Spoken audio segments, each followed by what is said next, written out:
देवी, देवी कब तक शोक मनाती रहोगी?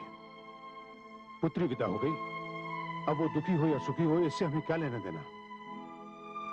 समाप्त करो इस शोक को, भूल जाओ गौरी को, जिस प्रकार मैं उसे भूल चुका हूं। आप ऐसा कह सकते हैं क्योंकि आप श्रेष्ठ हैं, बड़े भी हैं और विद्वान भी हैं। मोह ममता आपको आडंबर लगता है, किंतु मैं तो माता हूँ, केवल माता। जिस पुत्री को मैंने 9 मास अपनी कोख में रखा हो, मृत्यु से भी अधिक भयानक प्रसव पीड़ा सहकर उसे जन्म दिया, पाल पोस कर उसे बड़ा किया और फिर अपने आप से अलग कर दिया, क्या मैं उसे भूल सकती हूँ? क्या ये शोक का विषय नहीं है? देवी, आप अपने शोक में कुछ भूल रही हैं। क्या भूल रही हूँ?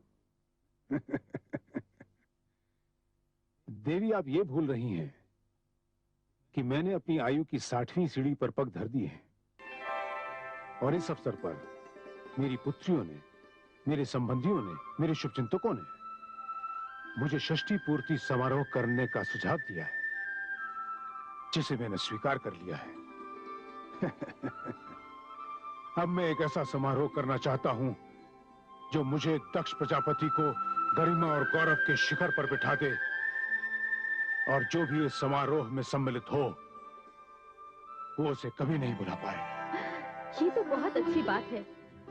उत्सव तो एक साधन होता है जिसमें शुभ चिंतक और सगे संबंधी एकत्र होते हैं। आपने तो ऐसा समाचार सुनाया कि मेरा शोक ही दूर हो गया। यदि इस अवसर पर पुत्री गौरी भी आएगी तो? नहीं देवी, इस अवसर पर श्रेष्ठ लोग आएंगे, केवल श्रेष्ठ लोग।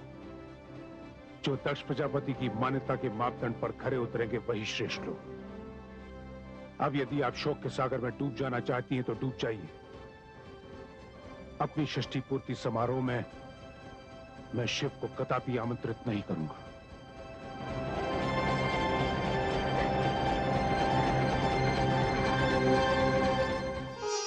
देवी, एक बात पूछूं? कहिए देवाधिदेव महादेव। देवी, पति पत्नी का संबंध बड़ा पावन होता है, मधुर होता है, किंतु इसे मधुरता देने के लिए किसी एक पक्ष को तो कष्ट उठाना ही पड़ता है।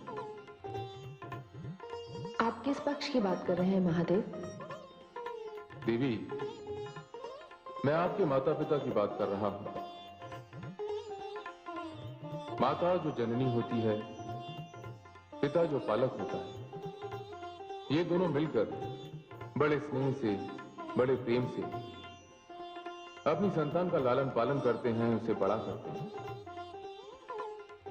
और यदि वो संतान कन्या हो तो उसे सदा के लिए किसी और के हाथों में सौंप देते हैं। क्या ऐसे स्नेही माता पिता की ओर आपका ध्यान नहीं जाता? हे स्वामी, पिता जन्मदाता होता है, ये उसका संतान पर ऋण होता है। माता प्रसव पीड़ा झेलकर संतान को जन्म देती है, ये माता का उपकार होता है। किंतु जब उन्होंने आपके हाथों मेरा कन्यादान कर दिया, मेरे भाग्य को आपके साथ जोड़ दिया, तो मेरी दृष्टि में आपकी सेवा, आपके सुख के अतिरिक्त और कुछ शेष नहीं रह जाता। तो देवी, मैं समझ लूं कि आप कैलाश आकर अपने माता पिता को भूल गई? नहीं स्वामी, मैं कुछ भी नहीं भूली हूं, किंतु यहां आकर आपने जो सुख दिया है मुझे, जो सम्मान मुझे मिला है, जो संसार आपने दिया है, वो मेरी दृष्टि में सबसे श्रेष्ठ है, सबसे ऊंचा है। आप सर्वश्रेष्ठ हैं, आप मेरे सर्वस्व हैं, मेरे ध्यान का केंद्र हैं। बस मैं तो केवल इतना ही जानती हूं स्वामी, और कुछ नहीं स्वामी, और कुछ नहीं। देवी, मैं अति प्रसन्न हुआ, संतुष्ट हुआ कि आप कैलाश आकर सुखी हैं। केवल इतना ही जानने के लिए प्रश्न मैंने आपसे किया था, क्योंकि यहां आपके सुख, आपकी सुविधा का उत्तरदायित्व तो मेरा है। आप निश्चिंत रहिए स्वामी, मैं अपने संसार में बहुत सुखी हूं। मुझे अपने संसार में भ्रमण करने दीजिए स्वामी।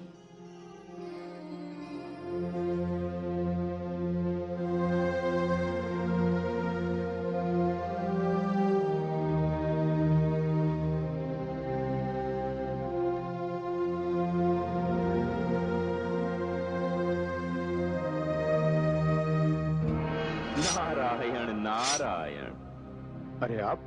हाँ भ्राताश्री, मैं। किंतु आप यहाँ कैसे? भ्राताश्री, कदाचित आप भूल रहे हैं कि आपने मेरे यहाँ ना आने का आदेश लौटा लिया है। वो तो उस समय मेरी विवशता थी। विवशता? हाँ, विवशता। तो आपने हृदय से नहीं बल्कि विवश होकर मुझे अपने भवन में बुलवाया था। ये उचित नहीं है भ्राताश्री। क्यों उचित नहीं है? यही तो नीति है। कभी कभी समस्या खड़ी होने पर अपने से बहुत छोटों को भी मुंह लगाना पड़ता है। फिर तो भ्राता दक्ष, आप अपनी नीति का पालन करते रहिए। क्या पता आपको मुझे फिर मुंह लगाना पड़े। कदाचित आपने सत्य कहा, किंतु एक बात है, इस बार मेरे समक्ष कोई ऐसा कारण नहीं है कि मुझे शिव के पास जाना पड़े या आपको शिव के पास भेजना पड़े। कारण तो है भ्राताश्री।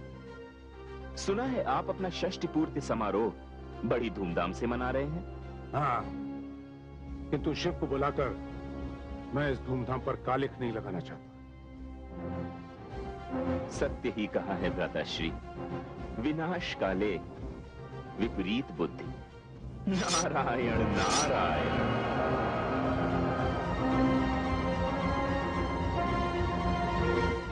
हे प्रभु, पर्वतराज हिमाचल अपनी पत्नी देवी मैना के साथ आपके दर्शन के लिए पधारे हैं। उन्हें आदर के साथ अतिथि कक्ष में ले आइए, हम उनसे वहीं भेंट करेंगे। चलिए देवी।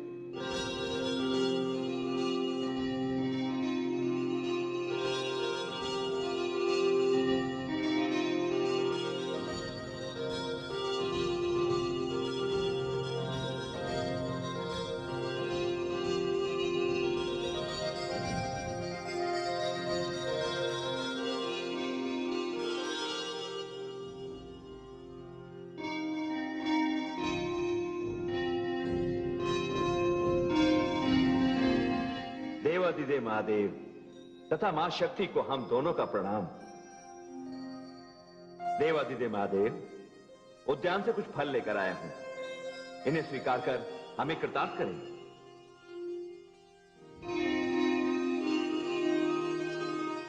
आप कृपया स्थान ग्रहण कीजिए।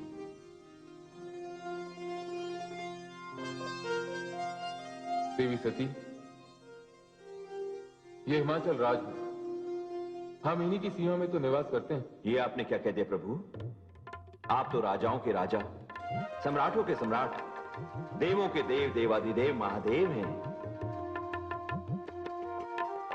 आप ही की कृपा और आप ही के चरणों के प्रताप से हिमाचल में सर्वत्र समृद्धि और शांति है। भगवान, हम तो देवी शक्ति के आगमन पर उनके दर्शन करने और आपको इस शुभ अवसर पर बधाई देने चले आए, क्योंकि हम आपके विवाह में सम्मिलित नहीं हो पाए। देवाधिदेव हिमाचल राज, बहुत बहुत धन्यवाद। आप तो हमारे लिए अपने उद्यान से स्वादिष्ट फल ले आए, किंतु आपने हमारे विवाह की मिठाई तक नहीं चखी। कहिए, हम आपको क्या भेंट दें? प्रभु, सब कुछ तो आप ही का दिया हुआ है, अब और क्या चाहिए हमें? पर्वतराज, ये अवसर मत चूकिए, मुझसे नहीं तो देवी सती से कुछ मांग लीजिए। हे महादेव, यदि आप हमें यह अवसर दे ही रहे हैं तो मैं देवी सती से एक ही प्रार्थना करती हूँ कि मेरी कोख से उनके जैसी सुंदर और दिव्य कन्या जन्म ले।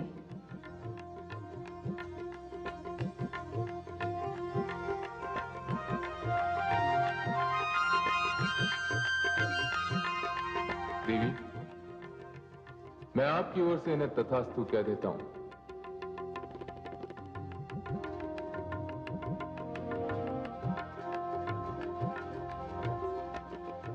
बस प्रभु बस, आज तो मैं धन्य हो गया।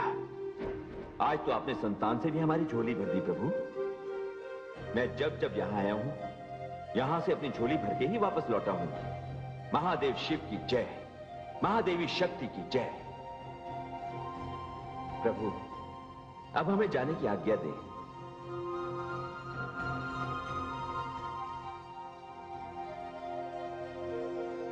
चलिए महारानी।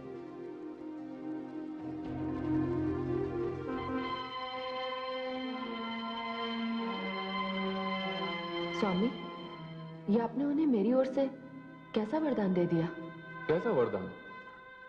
आपने उन्हें मेरी जैसी कन्या का वरदान दे दिया। अब मेरी जैसी कन्या उन्हें कहां से मिलेगी? आप जैसी कन्या यदि नहीं मिलेगी तो आप तो... हे शिव शक्ति, यदि आप प्रजापति दक्ष के घर में जन्म ले सकती हैं, तो हिमाचल राज के घर में क्यों नहीं जन्म ले सकती? अब तो मैंने आपकी ओर से तथास्तु कह दिया है। तो फिर स्वामी, जैसी देवी परमेश्वरी की इच्छा।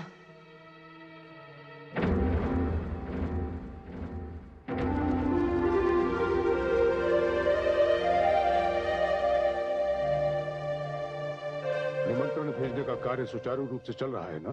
जी प्रजापति, आपकी षष्ठी पूर्ति के अवसर पर ये निमंत्रण पत्र भेजे जा रहे हैं। ध्यान रहे, सृष्टि का कोई भी विशेष व्यक्ति, चाहे वो देवता हो या गंधर्व, ऋषि हो या मानव, निमंत्रण से वंचित न रह जाए। जैसा आपका आदेश प्रजापति। किंतु एक बात का विशेष ध्यान रहे, षष्ठी पूर्ति का ये निमंत्रण भूल से भी कैलाश नहीं भेजा जाएगा। क्या? हाँ, यही निर्णय किया है मैंने, और मेरा ये अंतिम निर्णय है। आप अपना निर्णय बदल दीजिए स्वामी। फिर भी आप? हाँ स्वामी, गौरी आपकी सबसे प्रिय और लाडली पुत्री है। यदि आपने इस समारोह में भगवान शिव को नहीं बुलाया तो गौरी भी नहीं आएगी। मैं भी यही चाहता हूँ स्वामी। हाँ देवी, मेरे जीवन भर के स्नेह, प्रेम और लाड प्यार का क्या मूल्य चुकाया उसने? मेरी सारी आकांक्षाओं के विपरीत मेरे सम्मान और स्वाभिमान को अपने पैरों तले कुचलकर वो उस कपटी कंगाल शिव का हाथ पकड़कर चली गई। अरे विदाई के समय मैंने उसका मुख तक नहीं देखा। सारी मोहमाया को विष का घूंट समझकर मैं पी गया। अपने हृदय पर पाषाण रख लिया। अपने स्नेह और प्रेम की स्वयं मैंने हत्या कर दी। मैं तो ये भी भूल गया कि गौरी नाम की मेरी कोई पुत्री भी थी। आप उसे भूल तो सकते हैं, किंतु इस सत्य को नहीं झुठला सकते कि गौरी आपकी पुत्री है। देवी, सत्य चाहे कुछ भी हो, मैं उसे भुला चुका हूं। और देवी, ये बात ध्यान से सुन लीजिए, आज के पश्चात इस विषय पर कोई भी चर्चा नहीं होगी। ये सत्य है कि गौरी मेरी सबसे प्रिय दुलारी पुत्री थी। ये तब तक था जब तक वो मेरी पुत्री थी। जिस दिन वो शिव की पत्नी बन गई, वो मेरे लिए अपरिचिता हो गई। समझ गई देवी? सबको निमंत्रण पत्र समय पर मिल जाने चाहिए। जी प्रजापति।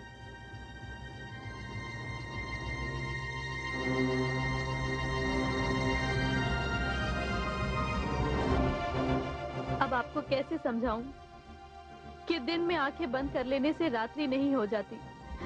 आप माने या ना माने, पुत्री तो पुत्री ही रहेगी।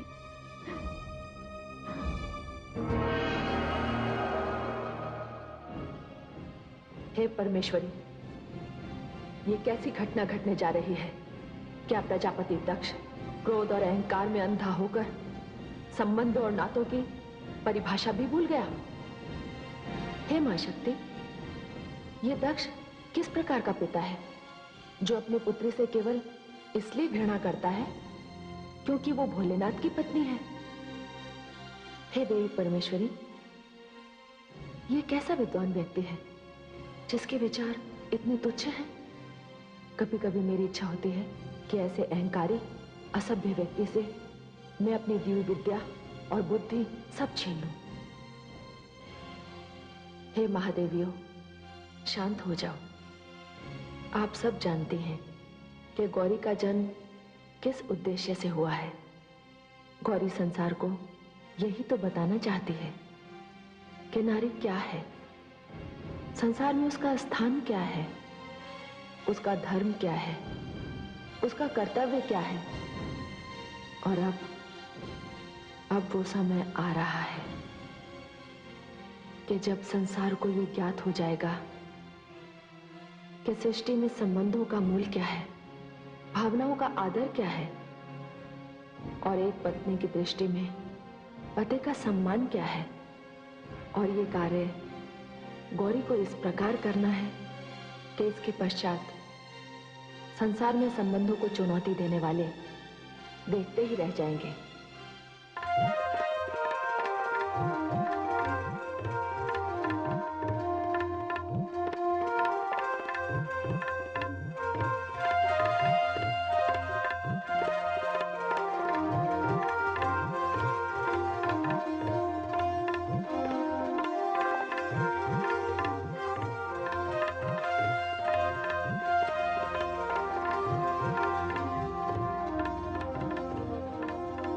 प्रणाम माते।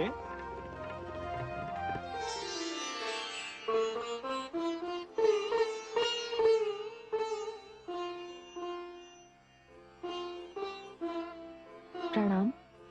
मैं दधीच हूँ माते। बहुत दिनों के पश्चात मेरा कैलाश आना हुआ। देवादिदेव महादेव तो समाधि में लीन है, किंतु मेरी इच्छा तो आपके चरण स्पर्श करने की थी, जो आज पूर्ण हो गई। अरे अरे, ये आप क्या कर रहे हैं? आप मेरे चरण स्पर्श कर रहे हैं? आयु में, योग्यता में आप मुझसे श्रेष्ठ हैं। तो क्या हुआ माते, आप मेरे आराध्य देव शिव की शक्ति हैं। आप नारी हैं, नारी मात्र स्वरूपा होती है और सृष्टि को मुझ जैसे अनेकों पुत्र प्रदान करती है। इसीलिए वो सबसे श्रेष्ठ है, आदरणीय है, पूजनीय है, महान है। माते, मेरा प्रणाम स्वीकार करें। हे मुनिवर, जिस नाते से आपने मुझे प्रणाम किया है, उस नाते से मैं भी आपको हृदय से आशीष देती हूँ।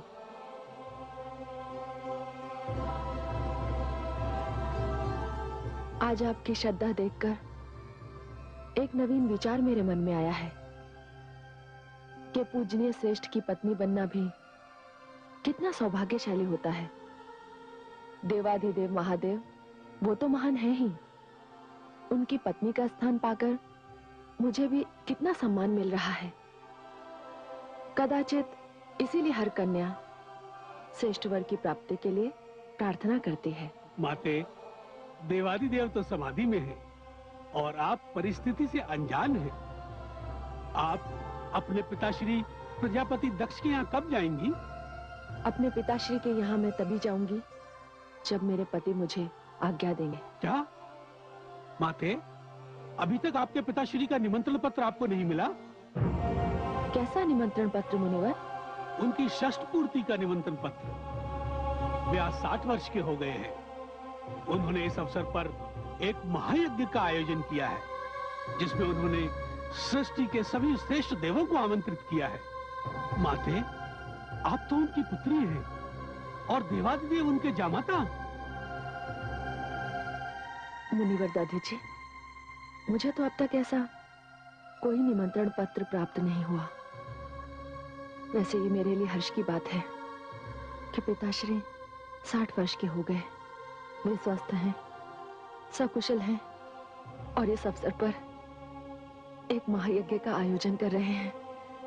कदाचित उनका निमंत्रण पत्र आता ही होगा। वैसे कैलाश तक किसी का पहुंचना कोई सरल कार्य तो है नहीं। मैं वहीं जा रहा हूँ माते, मुझे आज्ञा दीजिए। मैं देवादिदेव महादेव की समाधि तो भंग नहीं कर सकता, किंतु जब वो समाधि से बाहर आए तो मेरा सादा चरण स्पर्श उनसे अवश्य कहिएगा। मैं चलता हूँ माते।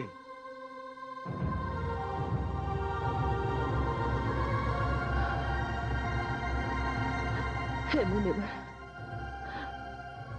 अब मैं आपसे किस मुख से कहूं कि जो सूचना मुझे आपसे प्राप्त हुई है, उसका निमंत्रण मेरे पिताश्री यहाँ कभी नहीं भेजेंगे,